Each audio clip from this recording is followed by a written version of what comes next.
El pacto noahida no pretende producir personas políticamente correctas. Lo que pretende es producir seres humanos con una columna interior capaces de sostener la verdad cuando el impulso te empuja hacia el caos. Por eso, después de haber recorrido el Shem como manifestación y pacto, la frontera entre el enojo y la blasfemia, la gravedad de los juramentos, la erosión por la maldición y la burla, la construcción social del lenguaje y el riesgo del fanatismo o el cinismo, llega el punto donde toda teoría se vuelve un examen para nuestra vida. ¿Cómo se vive esto en la mañana, en la tarde, en la noche?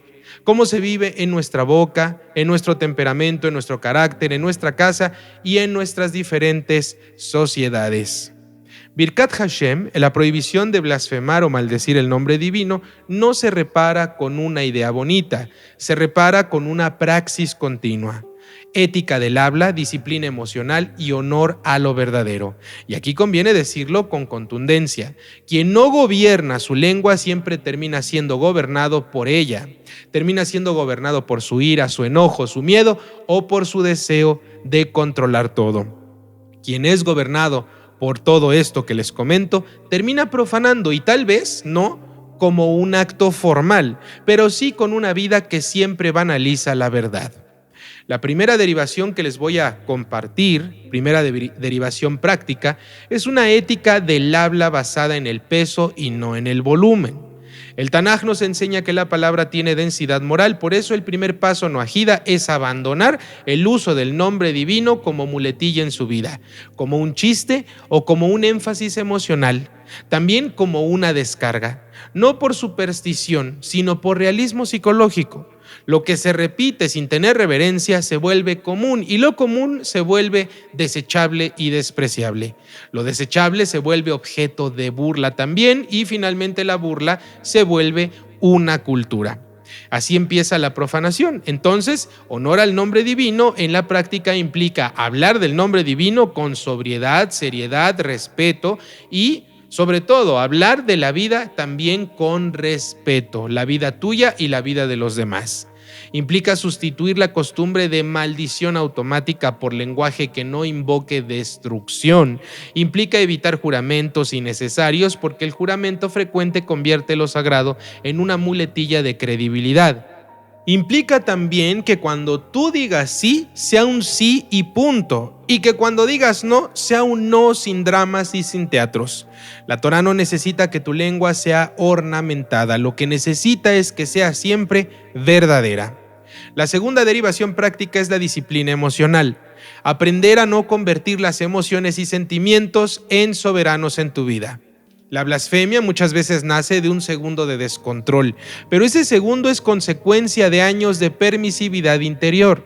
La Torá en su sabiduría no te pide negar tus emociones y sentimientos, lo que te pide es domesticarlos. Domesticar no es reprimir tampoco, es saber dirigir ese sentimiento y esa emoción que estás pasando en ese momento.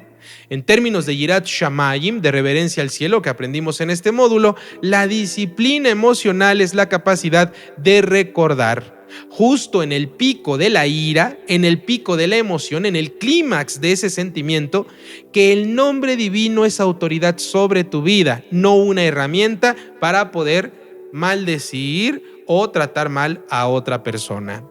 Que tu dolor no te dé derecho a profanar, querido alumno, querida alumna. Que tu frustración no te dé licencia para degradarte, ni degradar a nadie más.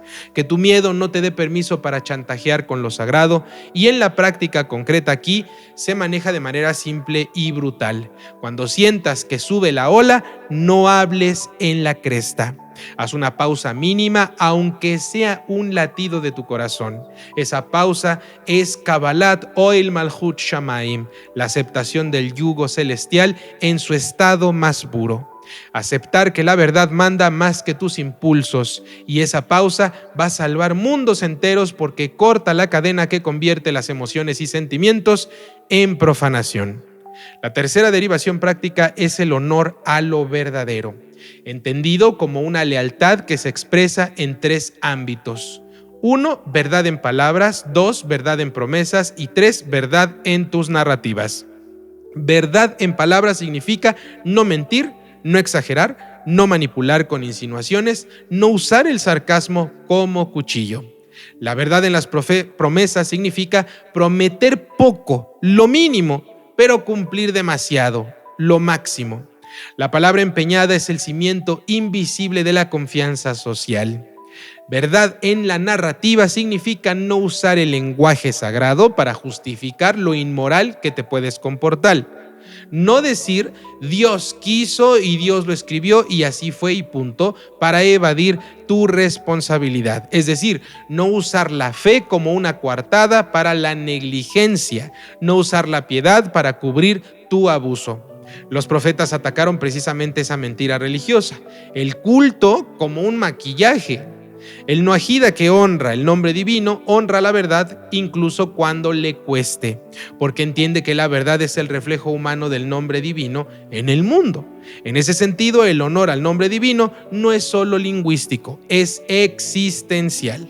Es decir, vivir de forma que la realidad moral no sea un simple chiste.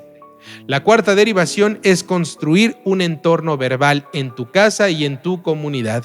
La Torá sabe que el habla no vive aislada, sino que vive en hábitos colectivos. Si en una casa el insulto es normal, el respeto se va a volver extraño. Si en una comunidad la burla es la moneda de cambio, la reverencia es ridícula. Entonces, una derivación práctica esencial es diseñar cultura, acordar límites del lenguaje, no para actuar superior, sino para proteger también la dignidad de las personas que lo forman.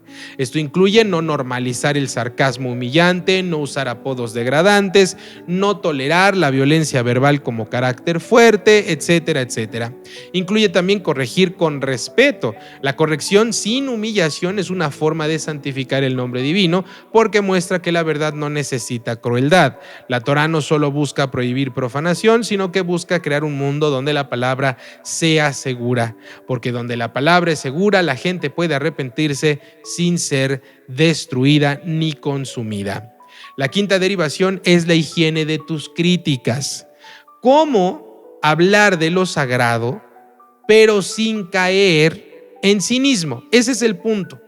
Habla de lo sagrado, pero no caigas en cinismo ni tampoco en fanatismo. El Tanaj no prohíbe cuestionar, lo que prohíbe es profanar. ¿Hay crítica legítima a hipocresías humanas? Claro que sí, a abusos religiosos, a manipulaciones, pero el lenguaje de esa crítica puede ser medicina o también puede ser veneno, porque el punto no es decir cosas por decir o puntualizar cosas que han sucedido a lo largo de la historia, nada más por decirlas. El criterio torático es el fruto que te da la forma en la como debes comportarte. Si tu crítica te vuelve más justo, más humilde, más comprometido con la verdad, entonces es medicina. Pero si tu crítica es destructiva y te vuelve más burlón, más despreciativo, más incapaz de reverencia, se ha convertido tu crítica en veneno puro. La práctica aquí es cultivar emet, verdad sin letzanut, sin burla y sin cinismo. Decir lo que está mal con precisión, pero sin degradar lo que es santo. Porque degradar lo santo por culpa de lo falso es caer en el mismo error del blasfemo, confundir el abuso humano con la verdad divina.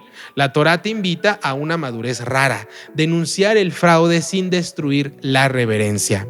La sexta derivación es el uso correcto del nombre divino en juramentos y testimonios. Por ejemplo, para los noajidas, esto se traduce en una regla de oro. Si no es necesario pronunciar el nombre divino, no lo pronuncies. Si no es necesario jurar, no jures. Si es muy necesario por un tribunal, por un pacto formal, etcétera, etcétera, hazlo con temblor sobrio, con claridad y con compromiso real. No andes utilizando el nombre para poder presionar emocionalmente a otros, porque eso es manipulación espiritual. Es usar lo sagrado como si fuera un arma. Tampoco uses el juramento como un maquillaje de credibilidad. La credibilidad se construye a través de tu conducta. Quien honra el nombre divino se vuelve confiable y de tal manera que su palabra valga incluso sin un juramento. Esa es la meta civilizatoria, que el lenguaje vuelva a tener el peso que Hashem quiso que tuviera desde el principio. La séptima derivación es la transformación del enojo en acción justa. La Torá no quiere que mates tu pasión moral, quiere que la conviertas en justicia. Cuando el enojo nace de injusticia, úsalo para reparar algo, para denunciar con evidencia, para construir procesos, para proteger al vulnerable.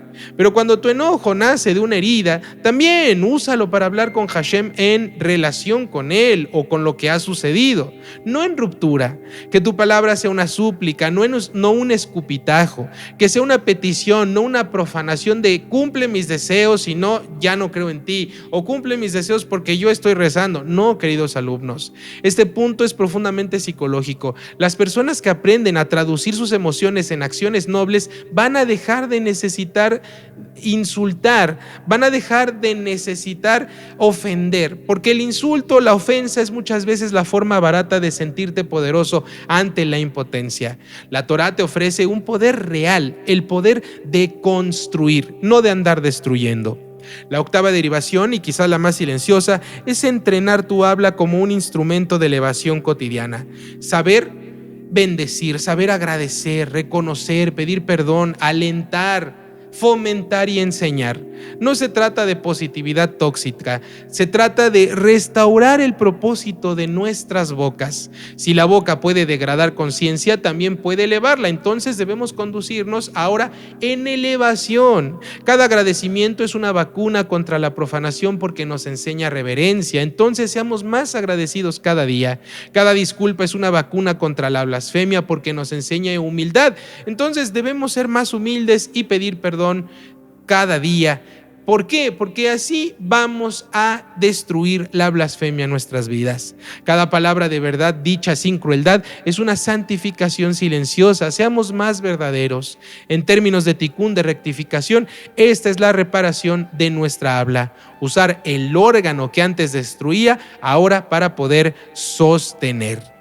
El Zohar hablaría de luz que baja por nuestras palabras y el Arizal hablaría de alineación de nuestros canales energéticos. La Hasidut hablaría de abodá, de servicio en lo cotidiano. Pero todo eso se resume en algo muy simple sin entrar en misticismo.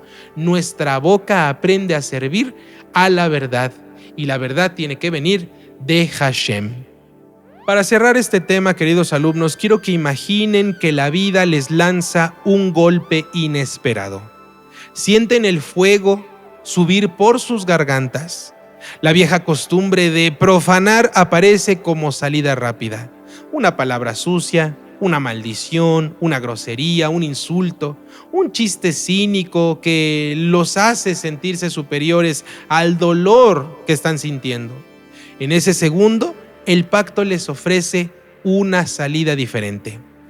Respirar y elegir una palabra que no destruya. Eso no es glamour, no es espectáculo, es un acto íntimo de soberanía y autocontrol. Cuando lo hacen, cuando deciden que su lengua no será esclava de sus impulsos, va a suceder algo profundamente espiritual y profundamente práctico al mismo tiempo. El mundo interior se va a ordenar, su casa va a poder respirar, la otra persona que está frente a ustedes no va a ser herida, y el nombre divino va a permanecer alto sin necesidad de fanatismo ni superstición. Ahí van a entender, sin ninguna teoría, que honrar el nombre es honrar lo verdadero. Es vivir de tal manera que aun cuando todo se sacude, cuando todo parece estarse estremeciendo, sus palabras no van a traicionar su dignidad.